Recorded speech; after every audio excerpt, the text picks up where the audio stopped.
আসসালামু আলাইকুম। ঘুরি ফিরি বটতলের পক্ষ থেকে আপনাদের শুভেচ্ছা ও স্বাগতম। আজ আমরা যাচ্ছি চট্টগ্রামের সীতাকুণ্ড পাহাড়। এই পাহাড়টি চন্দ্রনাথ পাহাড় নামেও পরিচিত। আমাদের যাত্রা শুরু হলো 21শে আগস্ট রাত 12টায় প্রায় 40 জনের একটি গ্রুপ নিয়ে। আমরা গিয়েছিলাম ট্রাভেল লাভার্স অব বাংলাদেশ গ্রুপটির মাধ্যমে। খুব সুন্দর গুছানো একটি ট্যুর আমাদের উপহার দিয়েছিলেন তারা। মধ্যরাতে খাবারের জন্য বিরতি দেয়া হলো কুমিল্লার মাতৃভান্ডার হোটেলে। সব সমস্যা, দাঁত ব্যথা, গলা ব্যথা, মাড়ি ব্যথা, আর কি কি মাথা ব্যথা, কান ব্যথা। আমার সহধর্মিণী কিছুটা অসুস্থ ছিল, তারপরেও ভ্রমণটির জন্য এতটাই উৎসুক ছিল যে তার অসুস্থতার কথা কিছু মুহূর্তের জন্য সে ভুলে গিয়েছিল।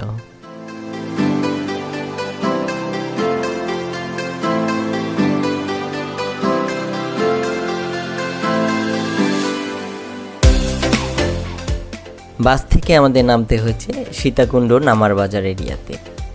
নামার বাজার থেকে আমাদের সিএনজিতে করে যেতে হবে সীতাকুণ্ড পাহাড় পর্যন্ত।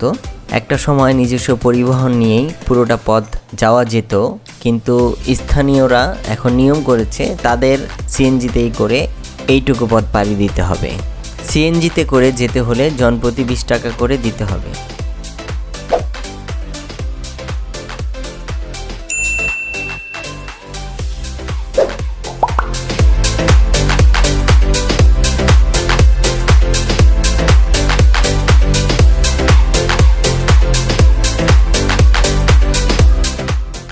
যেতে যেতে আমরা সীতাকুণ্ড এলাকা সম্পর্কে কিছুটা ধারণা নিয়ে নিই। সীতাকুণ্ড বাংলাদেশের চট্টগ্রাম বিভাগের একটি শহর ও পৌর এলাকা। প্রশাসনিকভাবে এটি চট্টগ্রাম জেলার সীতাকুণ্ড উপজেলার প্রশাসনিক সদর দপ্তর এবং প্রধান শহর। ভৌগোলিকভাবে এটি চট্টগ্রাম শহর থেকে 20 কিলোমিটার উত্তরে বঙ্গোপসাগরের উপকূলে অবস্থিত।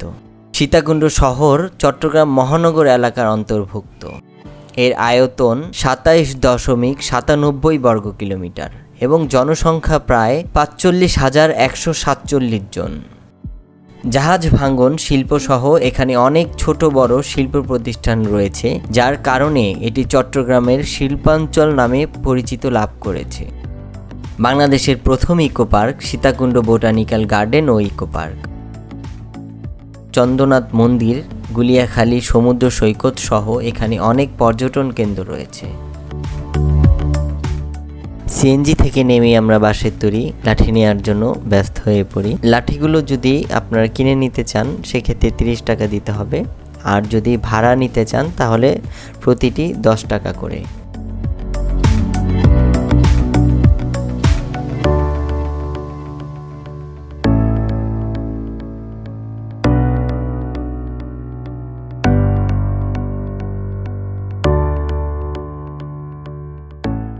সীতাকুণ্ড পাহাড় হিমালয় হতে বিচ্ছিন্ন হিমালয়ের পূর্বাঞ্চলীয় অংশ। এই পাহাড়টি হিমালয়ের দক্ষিণ ও দক্ষিণ পূর্ব দিকে ঘুরে ভারতের আসাম এবং ত্রিপুরা রাজ্যের মধ্য দিয়ে ফেনী নদী পার হয়ে চট্টগ্রামের সঙ্গে মিশেছে। চট্টগ্রাম অংশে ফেনী নদী থেকে চট্টগ্রাম শহর পর্যন্ত এর দৈর্ঘ্য প্রায় 70 কিলোমিটার। এই পাহাড়ের পাদদেশে নির্মিত হয়েছে সীতাকুণ্ড ইকো পার্ক।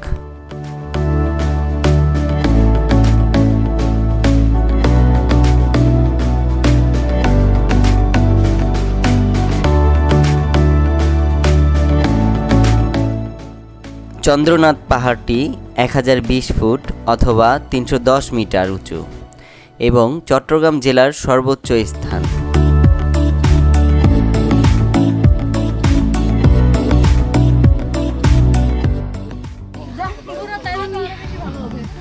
আমি 120 তলা অলরেডি উঠে গেছি। সে নাকি 120 তলা উঠে গেছে, বুঝছেন?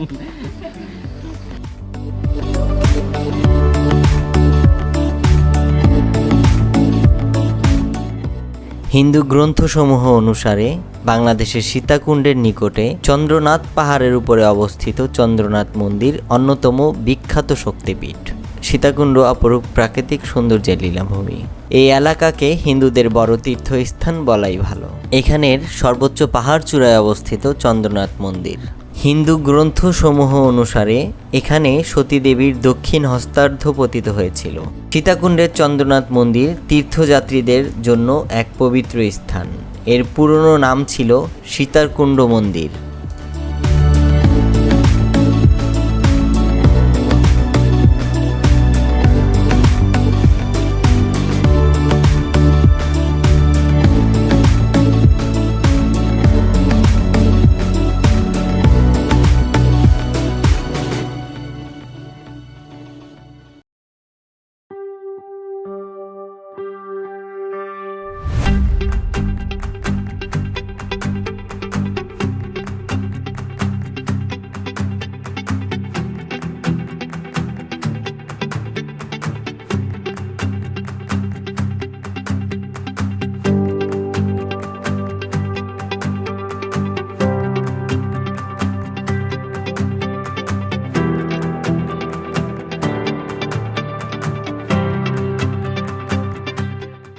রাজমালা অনুসারে প্রায় 800 বছর পূর্বে গৌড়ের বিখ্যাত আদিসুরের বংশধর রাজা বিশ্বম্ভর সমুদ্রপথে চন্দ্রনাথে পৌঁছার চেষ্টা করেন।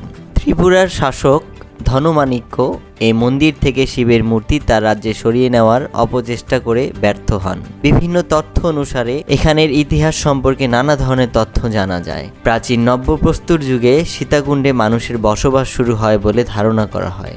এখান থেকে আবিষ্কৃত প্রস্তর যুগের বাঙালীয় জনগোষ্ঠীর হাতিয়ারগুলো তারই স্বাক্ষর বহন করে।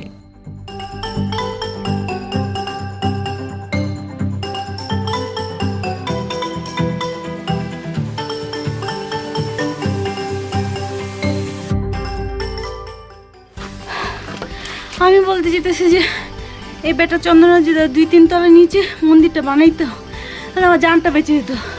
আর কি দরকার ছিল এত উঁচা জায়গায় মন্দির বানানো?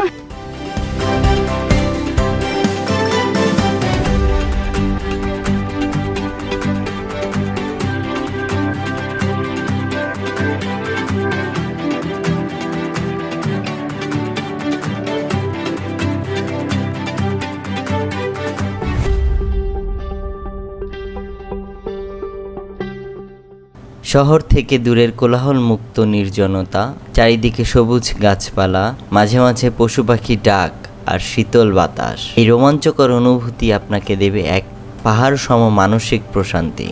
এই দুর্গম পাহাড়ি পথ অনেকের কাছে বেশ ভয়ঙ্কর বটে।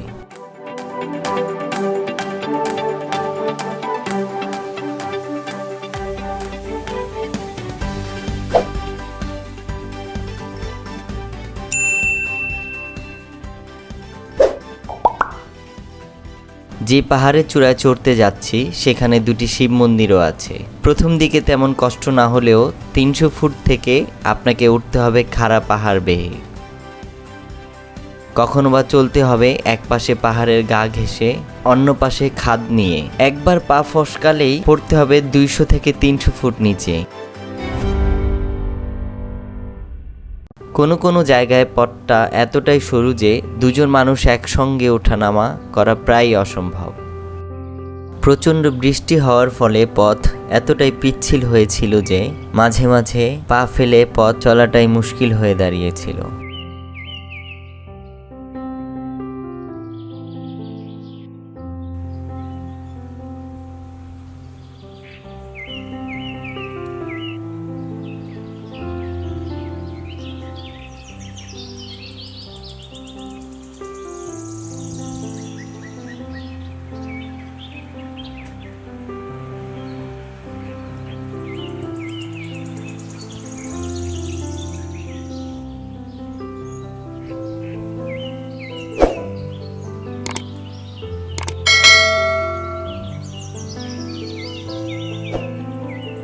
সাবধানতা।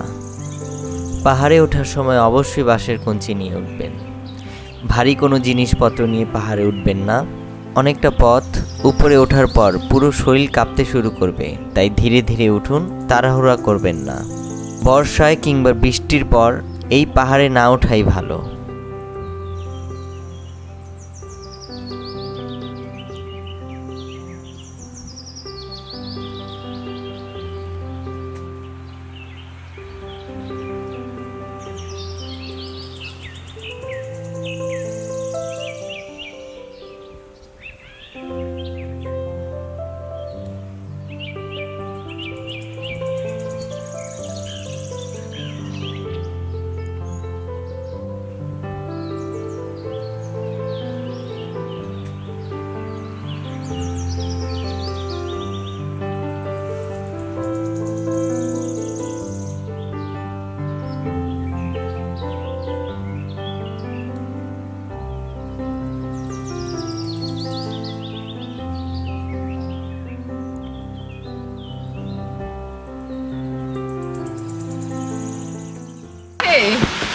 অনেক জুতা হাতে নিয়েছি।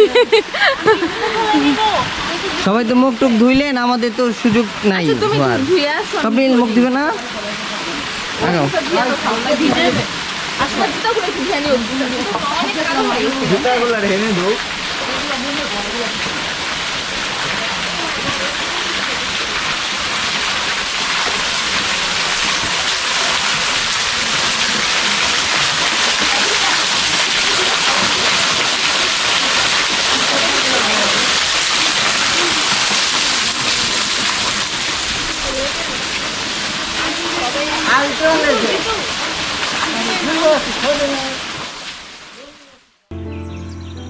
চন্দ্রনাথ পাহাড়ে যাবার পথে ছোট্ট একটি ঝর্ণাও দেখা যায়।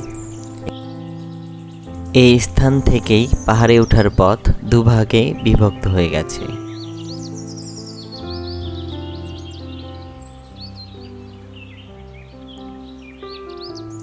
ডান দিকের রাস্তা প্রায় পুরোটাই সিঁড়ি আর বাম দিকের রাস্তাটি পুরোটাই পাহাড়ি পথ, কিছু ভাঙা সিঁড়িও আছে। বাম দিকের পথ দিয়ে ওঠা সহজ আর ডান দিকের সিঁড়ির পথ দিয়ে নামা সহজ, তবে আপনি আপনার ইচ্ছে অনুযায়ী পথ ব্যবহার করতে পারবেন।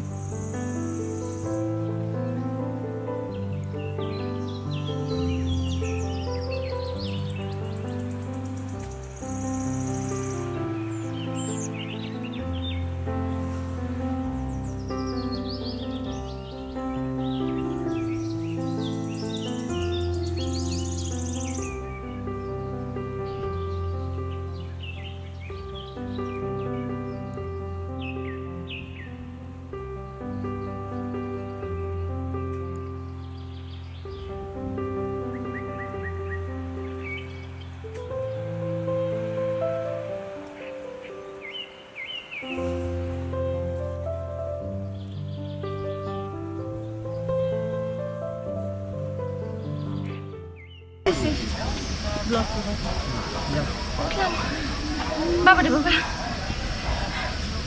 একটা প্যারাশুট দাও, কেউ প্যারাশুট দাও, উঠে যাই। নিচে নামে মানে পাহাড়ে ওঠার পর মানুষের জ্ঞান বুদ্ধি লোপ পেতে থাকে, এটা প্রমাণিত। হ্যাঁ, দিয়ে দিছে না, দিয়ে দিছিল কাজ মতো।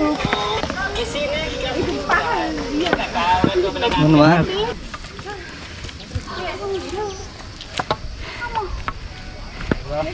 আমাদের নেই কোনো ভয়, আমাদের নেই কোনো ভয়, আমাদের নেই কোনো ভয়। একদিন আর কই বুকের গভীরে আছে প্রত্যয়, আমরা করব জয়।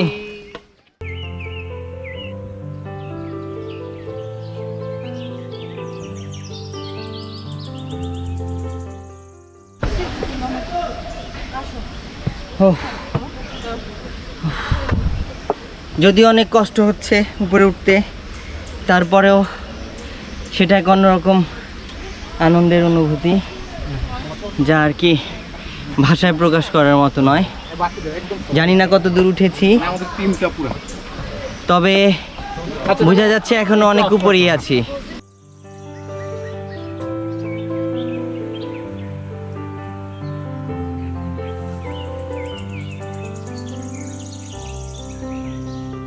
মাঝে মাঝে পাবেন প্রাচীনকালের তৈরি সিঁড়ি, কে কত সালে সে সিঁড়ি কেন বানিয়েছেন, সাথে আছে তার নাম ফলকও। চারিদিকে নীরব নিস্তব্ধ, মাঝে মাঝে শুনতে পাবেন চেনা অচেনা পাখির ডাক।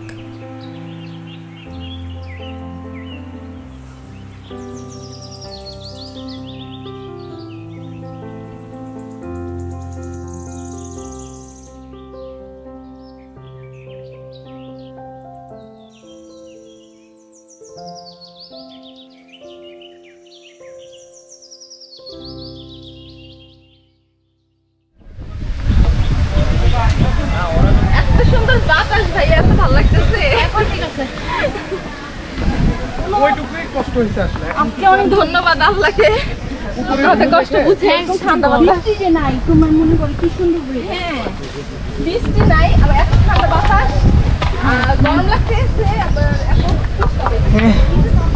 স্বপ্নিন কি অবস্থা? অবস্থা আগে থেকে অনেক ভালো, এটা বলার বাইরে।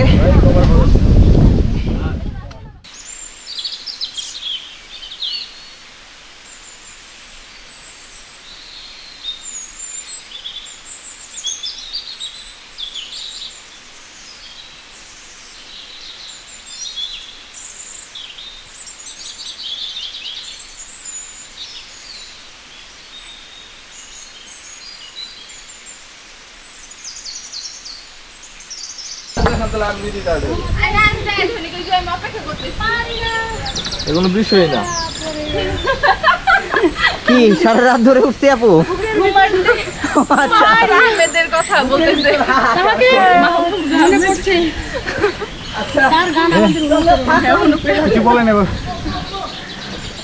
মাহফুজ আহমেদের গান ওনাকে রাতে ঘুমাতে দেয় না, এত ভালোবাসে। আমার 10 কেজি ওজন অলরেডি কমে গেছে, খুব কষ্ট দেয়। আজকে সেই কষ্টের মাধ্যমে সে খুবই স্মরণীয়। চলো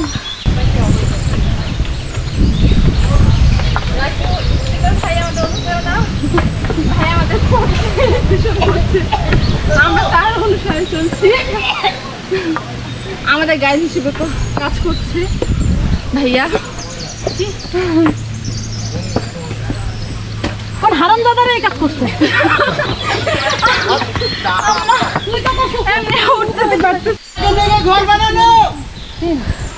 আমরা অনেকটা উপরে উঠে গেছি ইনশাআল্লাহ। প্রায় মনে হচ্ছে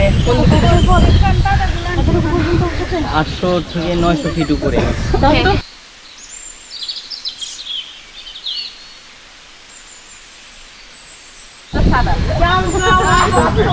পিছনের ভিউটা দেখা যাচ্ছে।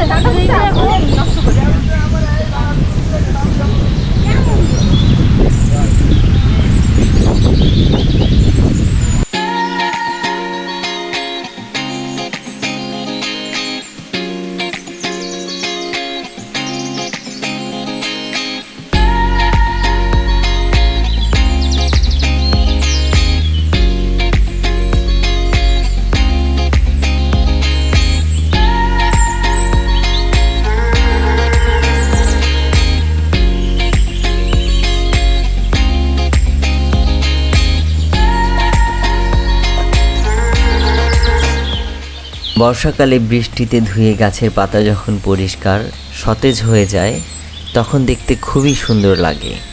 তখন পাহাড়গুলোকে দেখতে পূর্ণ যৌবনা মনে হয়। কিন্তু বর্ষাকালে পাহাড়ে ওঠা খুবই বিপজ্জনক।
এই সিঁড়িগুলো অনেক পিছলা।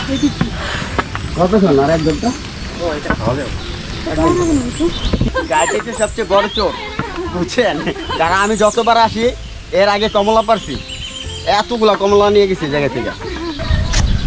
চলবো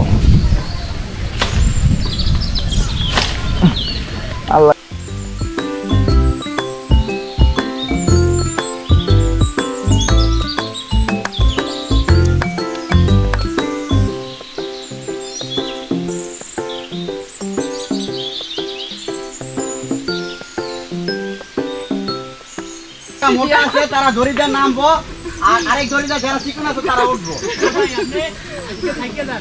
আপনার ঠিকানায় আমি এক বক্স রসি পাঠাই দিতেছি সুন্দরবন কুরিয়ার সার্ভিস।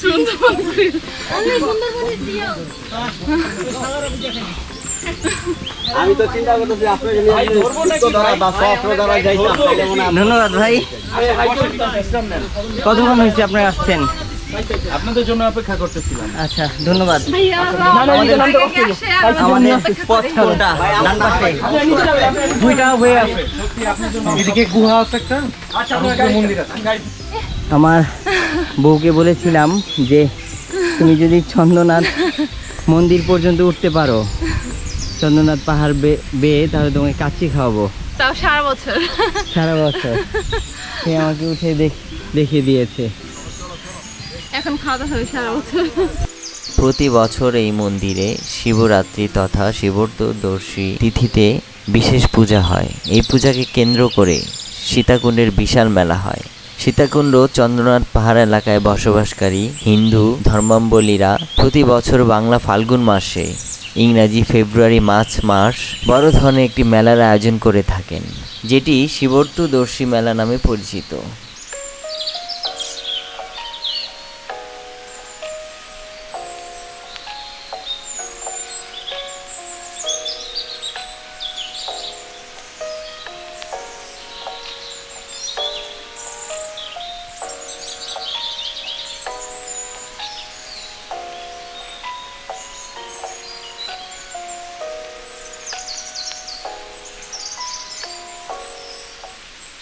কিন্তু মায়ের যদি আমার বেশি চেষ্টা যায় আমার উপরে না, তুমি নিয়ে যাবে, আমি একেবারে নিজ দায়িত্বে মার হাতে দিয়ে আসবো। সমস্যা নেই।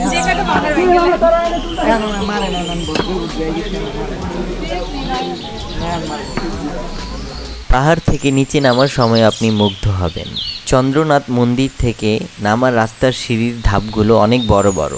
এই পথে উঠতে গেলে আপনাকে খুব দ্রুতই ক্লান্ত হয়ে যেতে হবে, আর নামতে গেলে আপনি পাবেন দুই পাহাড়ের মাঝের সুড়ঙ্গ রাস্তা।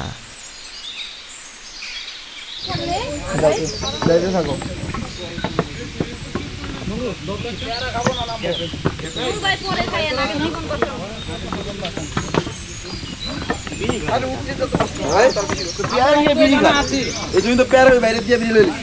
ঠিক আছে। প্যারো তো ভাই ঢাকা গিয়ে হ্যালো এনটিভি। ও আমি আছি বিটিভিতে। ভাই খুব এখানে সব সময়ই বাতাস থাকে, যা আপনার ক্লান্ত দেহকে এক মুহূর্তেই শীতল করে দেবে, এবং এই পাহাড় থেকে নিচে নামা একদম সহজ।